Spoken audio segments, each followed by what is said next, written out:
नमस्कार, स्वागत है आप सभी का। आप देख रहे हैं आज तक। मैं हूं आपके साथ राजीव ढोंडियाल। 24 घंटे में दो शूट आउट से राजधानी दिल्ली दहल गई। शनिवार को बाइक सवार हमलावर ने ताबड़तोड़ गोली बरसाकर एक बुजुर्ग की जान ले ली।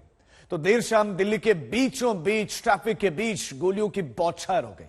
सीसीटीवी में रिकॉर्ड विजुअल को देखकर यकीन नहीं होता कि यह हकीकत है या फिर फिल्म की शूटिंग। ये तस्वीर सन्न कर देने वाली है। ये तस्वीर दहलाने वाली है। सरेआम बीच सड़क पर गोलीबारी।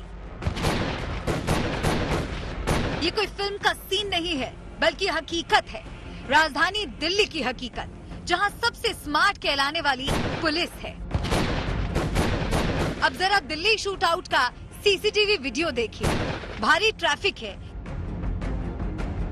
गाड़ियां सरक सरक कर चल रही हैं और तभी 3 हमलावर आते हैं और इनोवा कार पर गोलियों की बारिश करने लगते हैं।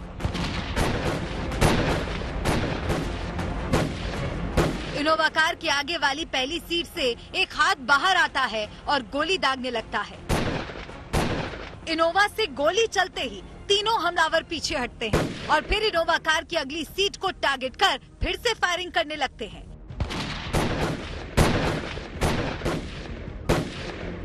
इसी बीच रास्ते में ऑटो गुजरता है तो वो फिर पीछे हटते हैं और फिर तीसरी बार कार पर फायरिंग करते हैं।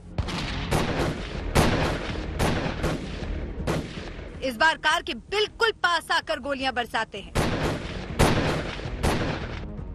गोलीबारी से लोग हैरान हैं, डर कर सहम जाते हैं और गाड़ियों से भरी सड़क पर सन्नाटा पसर जाता है। फिर इनोवा कार आगे बढ़ती है तो हमलावर पीछा करते हैं। फिर इनोवा कार यू टर्न लेकर आती दिखती है और लेफ्ट टर्न लेकर निकल जाती है। हैरान करने वाली ये वारदात दिल्ली के सुभाष नगर की है। रात करीब 9 बजे बीच सड़क पर शूट आउट हुआ। कार सवार 2 भाइयों को गोली लगी। दोनों जख्मी हैं, निजी अस्पताल में भर्ती हैं। दोनों की पहचान हो गई है। एक का नाम अजय चौधरी है, जो केशवपुर मंडी का पूर्व चेयरमैन है। दूसरा उसका भाई, जिसका नाम जसवंत चौधरी है। रोमी जी, यहाँ पे कैसे हुई, क्या हुई थी घटना? घटना ये हुई थी, अजय भाई साहब उनके बड़े भाई साहब ना कालरा हॉस्पिटल में एडमिट है, तो वो उनको मिल करके वहाँ से निकले हैं और जो उनको सिक्योरिटी गार्ड दिया हुआ है उन्होंने वहीं उसको बोल दिया कि आप जाओ अपने घर पे, हम अपने घर ही जा रहे हैं, कहीं जाना तो है नहीं। तो जब यहाँ पे आए हैं, इधर उनकी पहले फील्डिंग लगाई हुई है, तो 2 व्हीलर पे थे। अब उन्होंने यहाँ पे फायरिंग की है, तो जस्सा भी था साथ में। जस्सा गाड़ी चला रहा था, अजय भाई साहब बैठे हुए थे।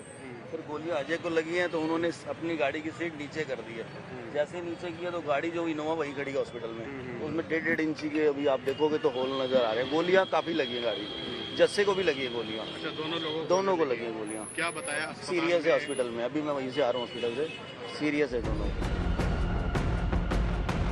वारदात के बाद दिल्ली में हड़कंप मच गया। आनन फानन में दिल्ली पुलिस की टीम मौके पर पहुंची। करीब 25 राउंड गोली चली। पुलिस ने कई खोखे बरामद किए।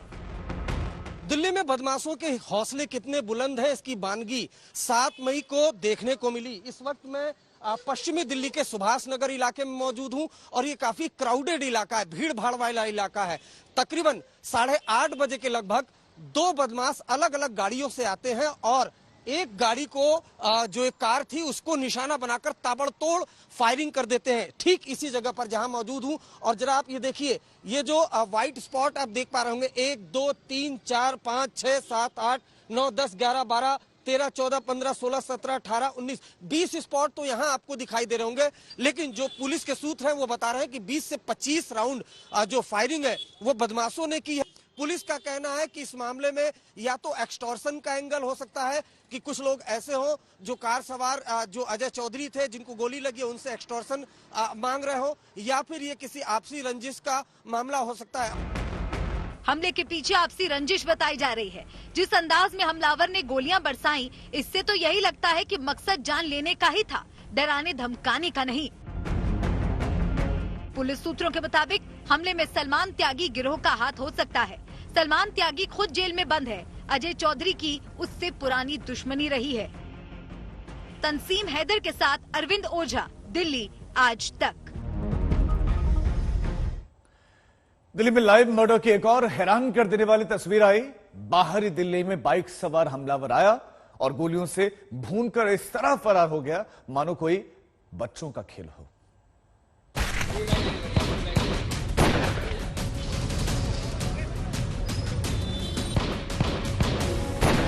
ये है राजधानी दिल्ली।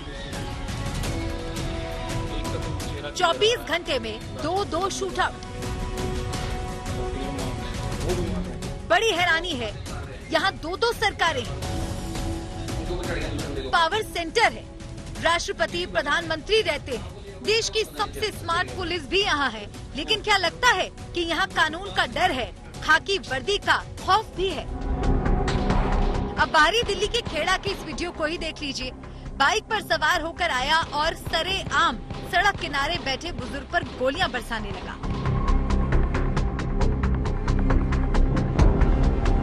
पहली ही गोली में बुजुर्ग शख्स गिर गया, लेकिन हमलावर की गोलियां नहीं रुकी। वो इस तरह फायरिंग करता रहा मानो सांसें बंद करने का इंतजार हो। 11 राउंड फायरिंग से खत्म होने वाले बुजुर्ग की पहचान ब्रह्म प्रकाश के तौर पर हुई है, जो बाहरी दिल्ली के गैंगस्टर कपिल उर्फ कल्लू के पिता थे। शनिवार दोपहर वो पीएनबी बैंक के पास बैठे थे, तभी दो बदमाश काल बनकर आए। बैठकर बीड़ी पी रहे थे, तभी बाइक पर दो लोग आए और उन्होंने यहाँ पर ताबड़तोड़ जो गोलियां हैं वो चलाई। कई राउंड यहाँ पर फायरिंग की गई है, करीबन 12 राउंड के आसपास बताया गया जो फायरिंग हुई है और कई गोलियां इसको लगी है। अब जो पुलिस है उन्होंने इसके शव को कब्जे में लेकर जांच शुरू की है। और बात की जाए जो हमलावरों की, तो ये कहीं ना कहीं गैंगवार का नतीजा बताया गया, क्योंकि जो कपिल है उसके पिताजी जिसकी मौत हुई है उसके ऊपर हत्या और रॉबरी जैसे कई मुकदमे पहले से दर्ज है और आजकल जेल में चल रहा है। उसी के चलते हो सकता है कि जो विरोधी है उन्होंने इस पूरी की पूरी जो घटना को अंजाम दिया हो। फिलहाल जो पुलिस आसपास लगे जो सीसीटीवी फुटेज है उनको जांच खंगालने की कोशिश कर रही है और यहाँ पर पूरी जांच की जा रही है। अब देखना ये है कि जो बाइकर्स थे उनको कब तक जो हमलावर कब तक गिरफ्तार कर पुलिस सलाखों के पीछे डालती है, ये तो वक्त ही बताएगा। ब्रह्म प्रकाश ऑर्डिनेंस डिपो में काम करते थे। हमले के पीछे बेटे की रंजिश बताई जा रही है। मृतक का बेटा कपिल हत्या रंगदारी के मामले में जेल में है। सर, 2 आदमी थे बाइक पे, एक बाइक पे 2 आदमी थे। एक बाइक पर दो थे। तो सर कुछ पता लग पाया कि क्या ब्रह्म प्रकाश जी की कोई रंजिश थी या क्या? रंजिश थी, जैसे खेती आदमी था जी, सारी आने वाले बीड़ी पिया जाया करता और खेती गिरा करता और कोई इसके रंजिश वाला कोई नहीं आया था। हाँ, अभी भी पीछे आया था। पुलिस ने ब्रह्म प्रकाश का शव कब्जे में लेकर जांच शुरू कर दी है, लेकिन सीसीटीवी में वारदात कैद होने के बाद भी अब तक हमलावर पकड़ से बाहर है। राजेश खत्री, दिल्ली आज तक।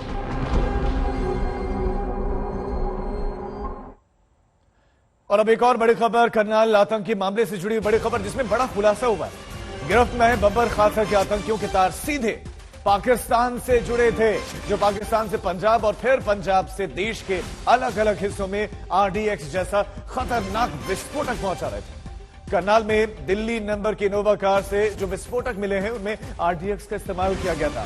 करनाल पुलिस आरोपी गुरप्रीत और अमनदीप को लेकर पंजाब पहुंची है। पंजाब में हवाला ऑपरेटर और एक बड़े ड्रग्स तस्कर की भी तलाश है।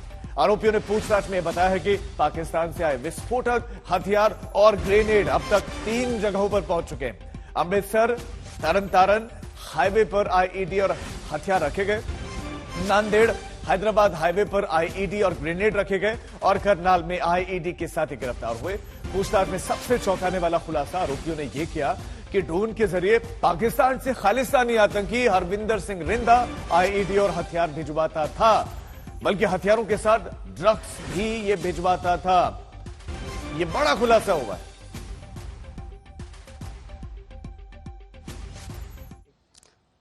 करनाल पुलिस के हाथों गिरफ्तार 3 खालिस्तानी आतंकियों ने पूछताछ में चौंकाने वाला खुलासा किया है। ऐसा खुलासा जिसे सुनकर खुफिया एजेंसियों के होश उड़ गए हैं। पूछताछ में आरोपियों ने खुलासा किया है कि पाकिस्तान से पहले पंजाब में ड्रोन के जरिए हथियार और विस्फोटक आते हैं, उसके बाद पंजाब से अलग अलग राज्यों में वो विस्फोटक पहुंचाए जाते हैं। खुद तीनों आरोपियों ने खुलासा किया है कि सबसे पहले हथियारों की खेप उन्होंने अमृतसर तरन हाईवे पर पहुंचाई थी, दूसरी खेप उन्होंने नांदेड़ हैदराबाद पर पहुंचाई थी और तीसरी खेप जब तेलंगाना पहुंचाने वाले थे तभी करनाल के पास उन्हें गिरफ्तार कर लिया गया था। इसके अलावा इनोवा से जो 3 आईडी रिकवर की गई थी उसमें विस्फोटक आरडीएक्स का इस्तेमाल किया गया था।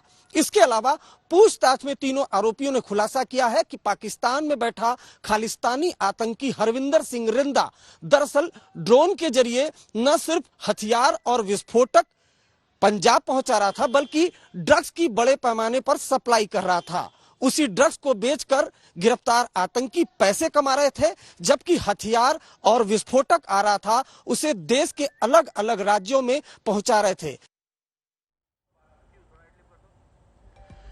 तो बड़ी कामयाबी मिली है, खुलासे एक के बाद एक हो रहे हैं और जो नया खुलासा है वो ये है कि पाकिस्तान के साथ इनके तार, इनके लिंक पाकिस्तान से पंजाब और पंजाब से देश के अलग अलग हिस्सों में ये विस्फोटक पहुंचा रहे थे। 3 अलग अलग हाईवेज पर, देखिए अमृतसर तरन तारण हाईवे पर विस्फोटक इन्होंने रखे, नांदेड़ हैदराबाद हाईवे पर और करनाल आईईडी के साथ तो ये गिरफ्तार हुए और अब इनके जरिए अन्य तक पहुंचने की कोशिश हो रही है।